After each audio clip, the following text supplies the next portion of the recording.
What's up, YouTube? I'm back with another reaction. Today I'll be reacting to Jeff Wittek, okay?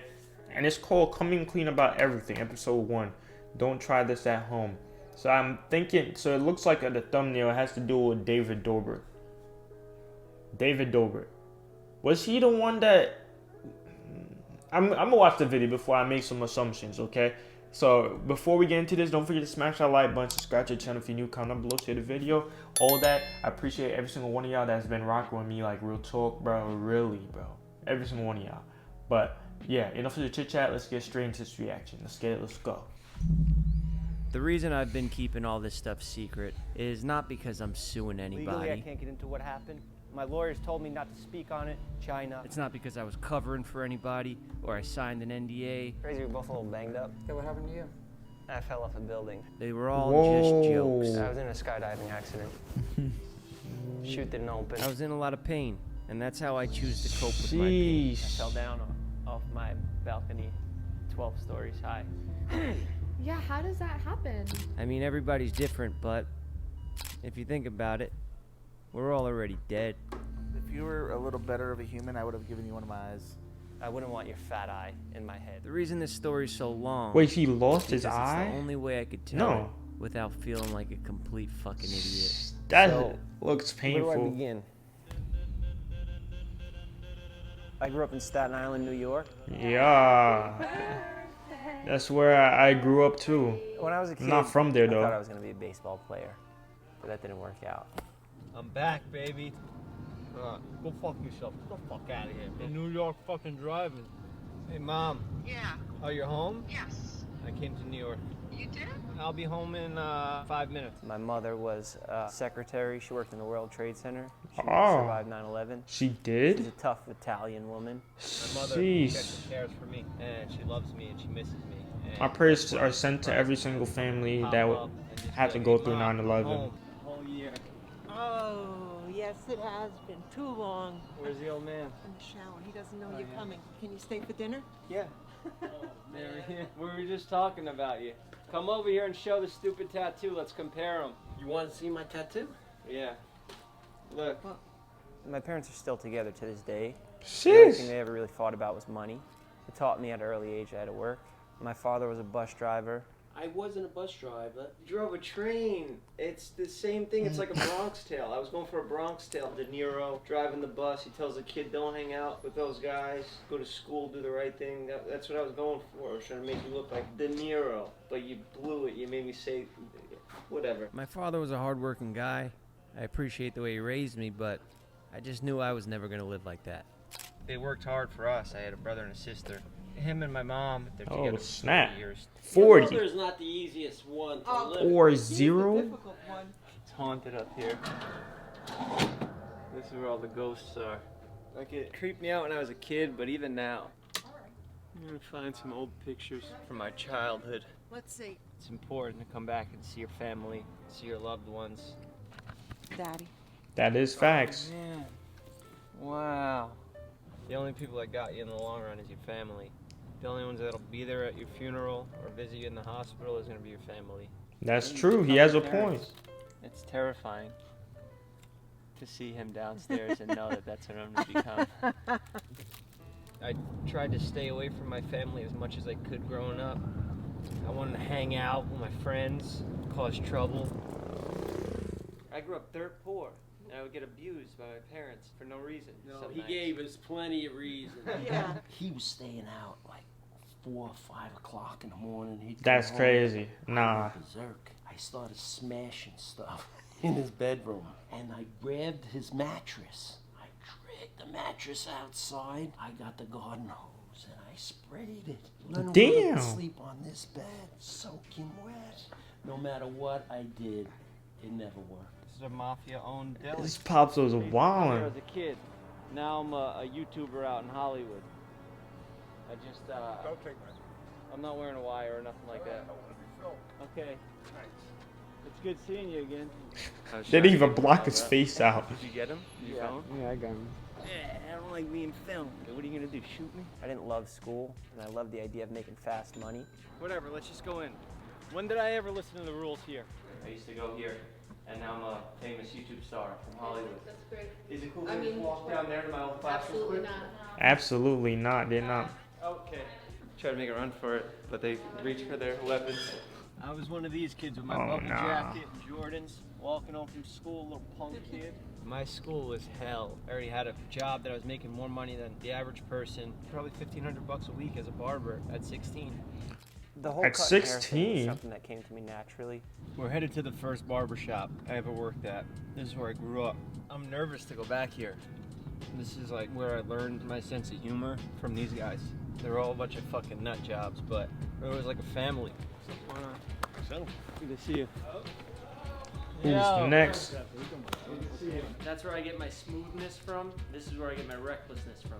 I learned just cutting my own hair when I was like 13, and I would cut school and go hang out at the barber shop. 13. I learned Sheesh. not only how to cut hair, I learned everything about the streets. There's no bullshit in a New York barber shop. That's I facts. saw guys like John and Nick who are like extremely hardworking guys, smart guys. They knew everybody. They were very well connected. They just had to work their asses off. There's only so high you can go as a barber before you hit a ceiling. So you go to New York and you're looking to buy weed. You go to a barber shop. I was heavily invested in selling weed. When you get into millions of dollars worth of it, then it becomes dangerous. Oh, they be hiding cash in there? What? Wait, hold on. In trouble a lot for that. I got arrested a lot and had a lot of hard life lessons. Well, I was worried about you because I thought you were going to get in trouble, honestly. This is not going to help this kid. He's in trouble. You totally act on impulse, do crazy shit. It was from living with me for those 4 years. Damn, this is our old house.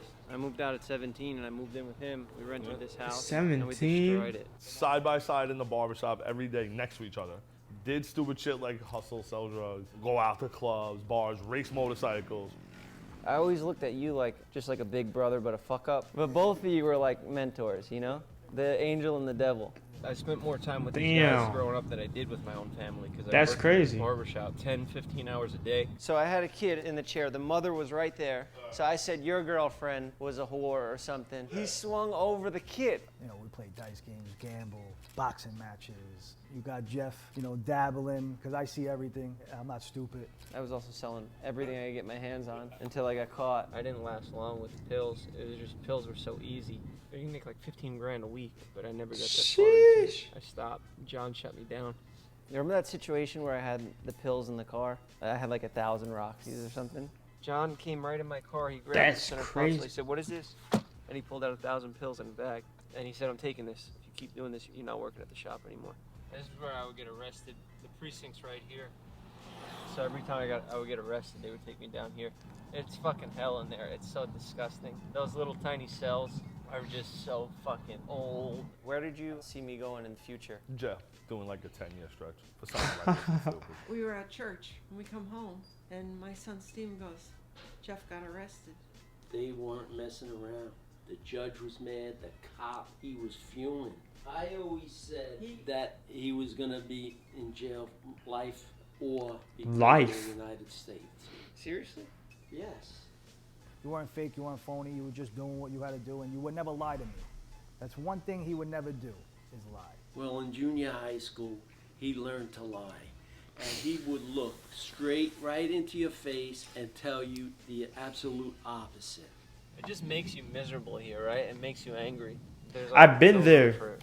I've been It here. makes you- I've been here. I know where he at right now. I know exactly where this is at, bro.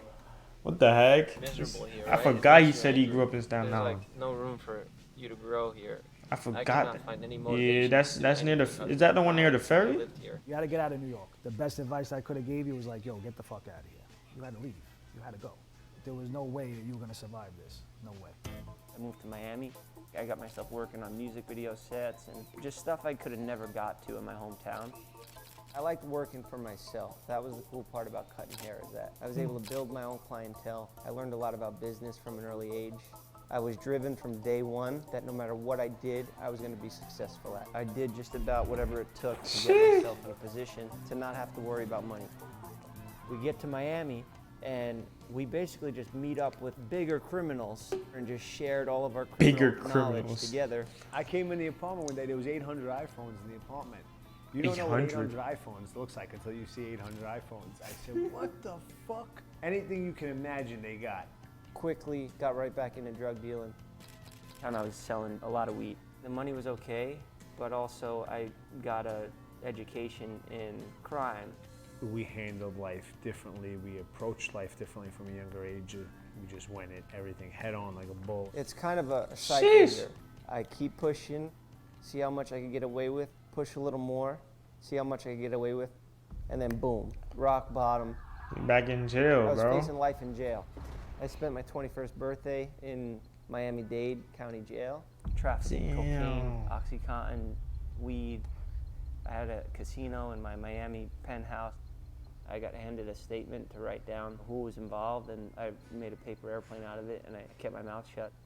I was caught red-handed, and they have it in evidence bags in front of you. I'm talking to my lawyer, and they're saying, like, we have a technicality here, like you could get out because they didn't have a warrant to search your house. In Miami Beach PD, they did something crooked, and they came in with no warrant. But I was like, I'm fucking caught red-handed. Like, I'm fucked. 15 years that I was supposed to do was gone. I would still be in jail to this day.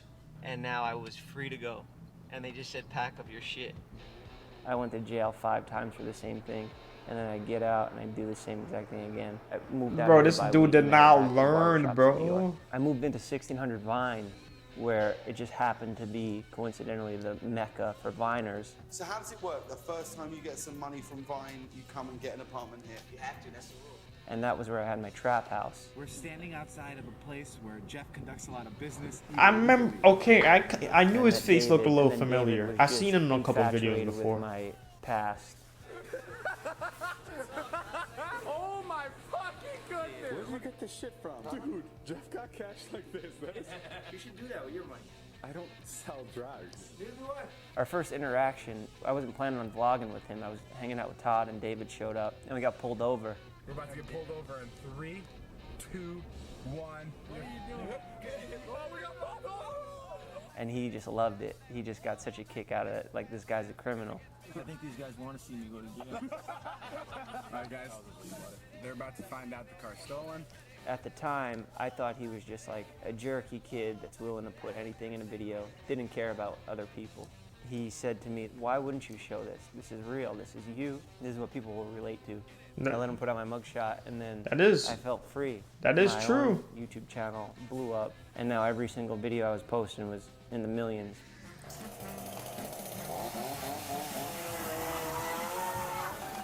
What the? Next up, we got Casey Neistat. What the hell, bro? You know who I think is great, and I think is a new genre? Jeff Wittek. Oh, the barbershop? You went on, right? Dude, it's such a good show. I feel like Jeff has merged what is effectively like conversation with actual like a YouTube format. It's refreshing. It's refreshing. When I first saw it, I really liked the format. You got that many people riding on you.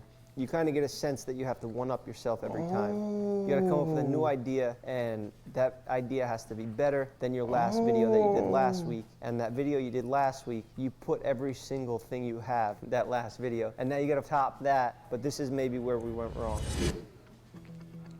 Everyone will next time wear a mask. All of a sudden, you can't film anymore. You wake up that day and you have to jump out of a plane 6, 7 times. You could just feel like they just got back from the Olympics. We're in the middle of the lake. We have this tractor.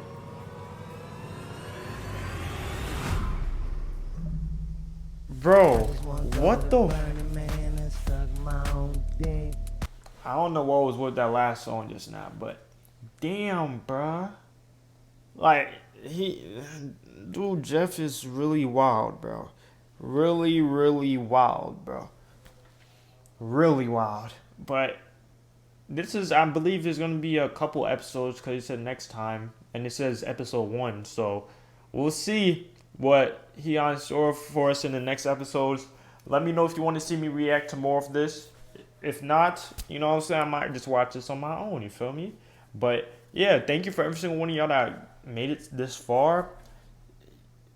We really getting a whole life story of this dude, bruh. When he used to Staten Island to Miami, now to Hollywood, bro. Crazy, bro. It's crazy. But yeah, hopefully you guys enjoy once again. It's been your boy, and I'm out here. I just wanna go to Burn Man and suck my own